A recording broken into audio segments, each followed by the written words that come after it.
সম্মানিত দায়িত্বশীল ভাইরা, রোকন ভাই এবং বোনেরা, গণভিত্তি বলতে আমরা কি বুঝি? ভূমিকা ছাড়াই শুরু করছি। গণভিত্তি লাগবে কেন বলেন তো? জামাত ইসলামী বাংলাদেশে নিয়মতান্ত্রিক পন্থায় গণতান্ত্রিক পদ্ধতিতে জনগণের সমর্থন নিয়ে ইসলামী রাষ্ট্র কায়েম করতে চায়। আবারও বলি, জামাত নিয়মতান্ত্রিক পন্থায় গণতান্ত্রিক পদ্ধতিতে জনগণের সমর্থন নিয়ে আমাদের প্রিয় জন্মভূমি এই বাংলাদেশে ইসলামী রাষ্ট্র ব্যবস্থা কায়েম করতে চায়। আমার দৃষ্টিতে এর চাইতে উত্তম ব্যবস্থা আপাতত বিশ্বে নাই। আপাতত বিশ্বে এর চাইতে উত্তম ব্যবস্থা নাই। আর আপনি যেভাবেই করতে চান না কেন, ইসলামী রাষ্ট্র কায়েম করতে হলে গণভিত্তি ছাড়া এটা যে পদ্ধতিই করতে চান, মানুষের সমর্থন না থাকলে আপনি সুবিধা করতে পারবেন। দেখেন, আল্লাহ শুকরিয়া আদায় করে শেষ করা যাবে না।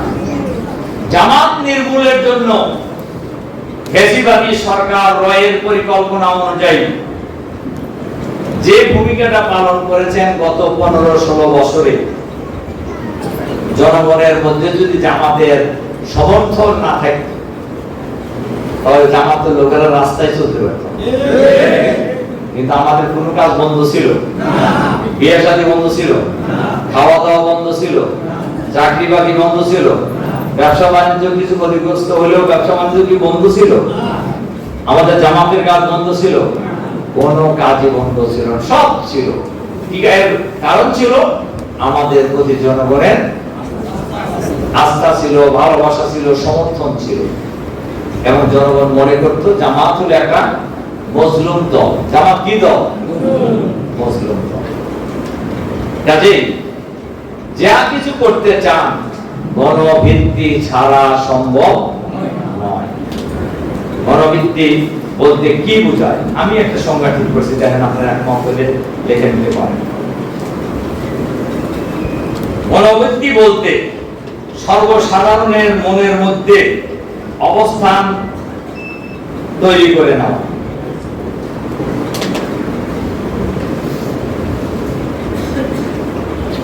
আবার বলছি, গণভিত্তি বলতে সর্বসাধারণের মনের মধ্যে অবস্থান তৈরি করে নেওয়া।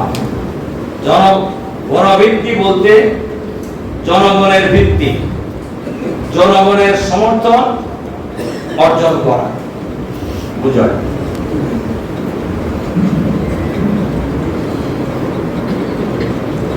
আমরা যে বিপ্লব করতে চাই, আমরা যে সমাজ পরিবর্তন করতে চাই, সেই সমাজ পরিবর্তন করতে হলেও জামাতকে গণসংগঠন হিসেবে গড়ে তুলতে হবে। জামাতকে এই যে আমরা আমরা আমরা থাকতে বেশি পছন্দ করি, এই কথা অর্থ বোঝেন নাকি? হ্যাঁ, আমরা আমরা থাকতে বেশি পছন্দ করি, এই জায়গা থেকে জামাতকে বের হতে হবে। দেখবেন যে 3 জন চা খাইতেছে, 3 জনই জামাতের। আছে না এরকম? হ্যাঁ, কিন্তু চাষ চলে আরো মানুষ আছে না? আছে কি না? তা আপনি নিজেদেরকে আইসোলেটেড করতেছেন কেন? কাজেই আমাদের সম্পর্কটাকে জনগণের সাথে একাকার করে দিতে হবে।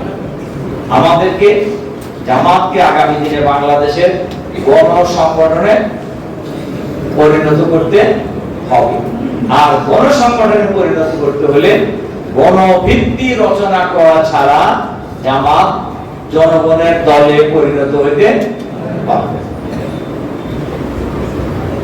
আলহামদুলিল্লাহ, এটা আমাদের জন্য অনেক বড় খবর। আমাদের চেষ্টা ছাড়াই মানুষ জোয়ারের মতো জামাতকে সমর্থন দিয়ে যেতেছে।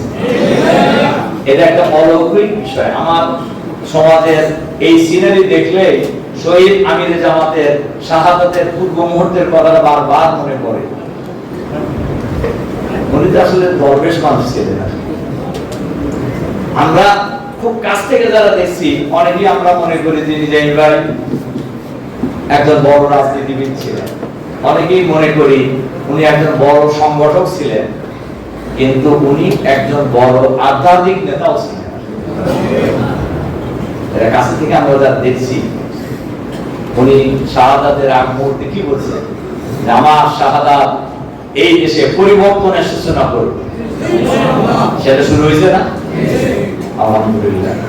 এখন যারা সকালে বিকালে জামাতের বিরুদ্ধে দুইটা বক্তব্য না দিলে যাদের পেটের ভাত হজম হইতো না, এরা নিজেরা উদ্যোগী হয়ে আমাদের সাথে এসে গল্প করতেছে না, বৈঠক করতেছে না, চা খেতেছে না, দেখা করতে আসতেছে না। একদম সব সরকারের উচ্চ পদস্থ কর্মকর্তা থেকে শুরু করে সমাজের বিভিন্ন শ্রেণীর পেশার মানুষ। আলহামদুলিল্লাহ, এটা হলো জামাত গণসংগঠনে পরিণত হওয়ার একটা লক্ষ্য। আর এই গণসংগঠনে পরিণতি করতে হলে গণভিত্তিটাকে আমাদেরকে আরো কি করতে হবে?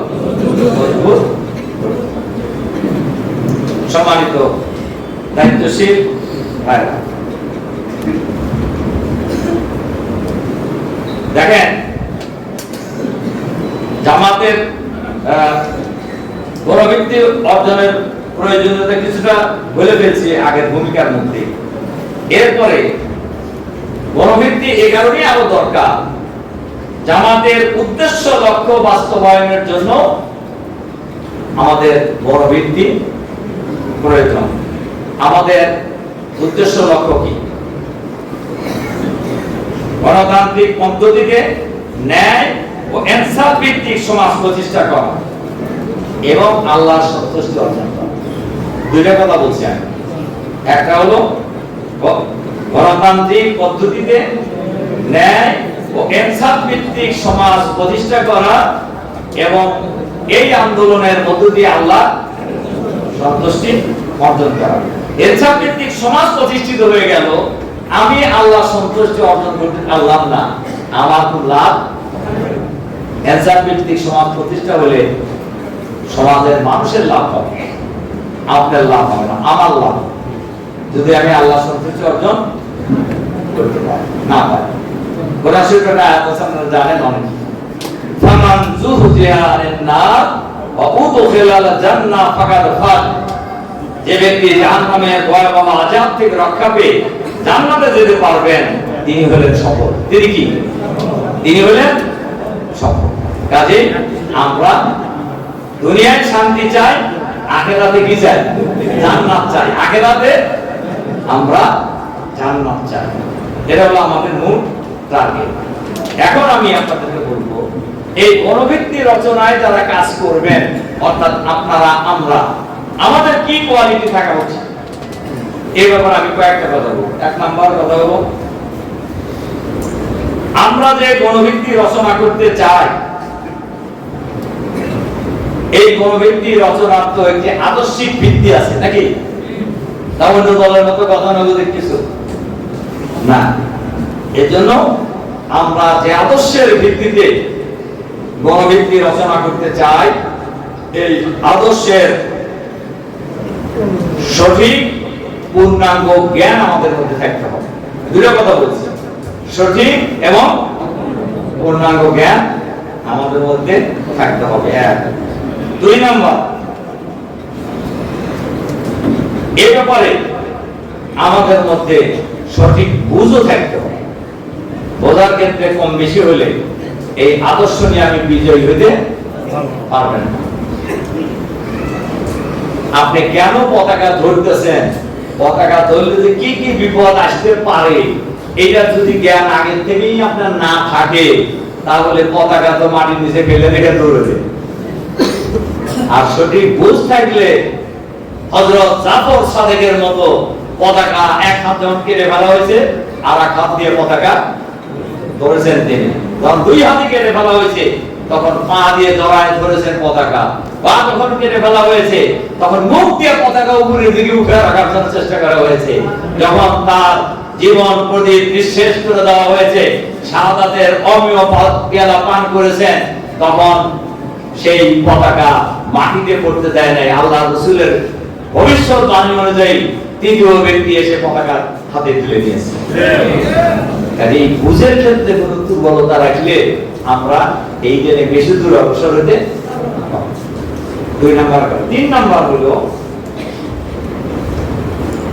এই কাজের সাথে আমরা যারা জড়িত আছি তাদেরকে সার্বিক গণভিত্তি রচনা করার জন্য মাঠে ময়দানের পরিস্থিতি বিশ্লেষণ করে সঠিক সিদ্ধান্ত নেওয়ার যোগ্যতাও তার থাকতে হবে।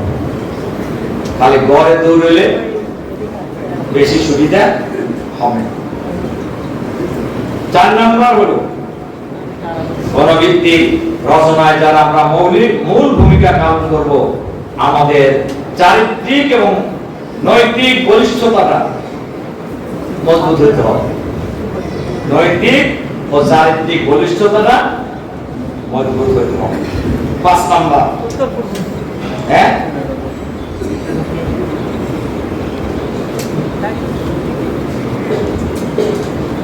5 নাম্বার, আমরা যারা এই গণভিত্তিক রচনায় কাজ করব তাদেরকে ধৈর্য, দৃঢ়তা, সাহসিকতা, অবিচলতা এবং সকল পরিস্থিতি ফেস করার মতো মানসিক শক্তি অবশ্যই থাকতে হবে।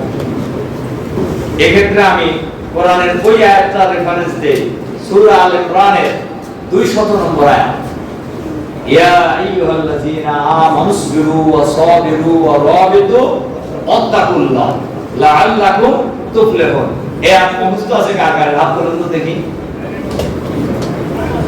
আমি আপনাদেরকে খুব বিনয়ের সাথে অনুরোধ করব, ভাই বোনদেরকে, বেশিরভাগ ভাইয়ের বোনদের তো দেখা যাচ্ছে না, বেশিরভাগ ভাইয়েরই এই আয়াত মুখস্থ নাই। এই পর্যায়ের লোকদের এই আয়াত মুখস্থ থাকা প্রয়োজন। প্রয়োজন বলবো না উচিত বলবো? হ্যাঁ, কোনটা? সূরা আল ইমরানের 200 নম্বর শেষ আয়াত। শেষ আয়াত। এরপরে হলো এই কাজে যারা ভূমিকা পালন করবেন তাদের আল্লাহ ছাড়া আর কাউকে তারা ভয় করবে না। আল্লাহ ছাড়া আর কাউকে ভয় করবে না। এরপরে এই কাজে যারা কাজ, এই গণভিত্তিক রচনা যারা কাজ করবেন, সবার সাথে তার মেশার যোগ্যতা থাকতে হবে। পাবলিককে বুকে টেনে নেওয়ার মতো যোগ্যতা থাকতে হবে। এই কাজে যারা কাজ করবেন গণভিত্তিক রচনায়, সবার হাসি খুশি মন থাকতে হবে।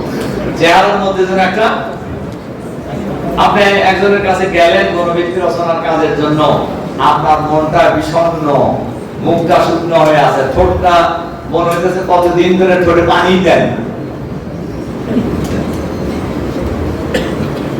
এটা পরিহার করতে হবে, হাসি খুশি হইতে হবে।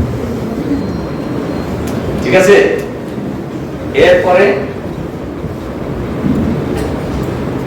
এই কাজে যারা ভূমিকা রাখবেন সমাজে, সব সময় নিজের চাইতেও অন্যকে অগ্রাধিকার দিতে হবে। অন্যকে কি দিতে হবে? অগ্রাধিকার দিতে হবে। এরপরে জনগণের পরীক্ষায় উত্তীর্ণ হতে হবে। এটা একটু কঠিন প্রশ্ন, মানে পয়েন্ট আছে। পাবলিকের সাথে আপনার কথা বসা, চাল চলন, কথাবার্তায় সকল কিছুতে এটাকে একটা পরীক্ষা মনে করে এই পরীক্ষায় আপনাকে পাস করতে হবে, উত্তীর্ণ হতে হবে। তাহলে আমরা অনেক কাজই সহজভাবে করার সুযোগ পাবো ইনশাআল্লাহ। ইনশাআল্লাহ। এরপরে আমি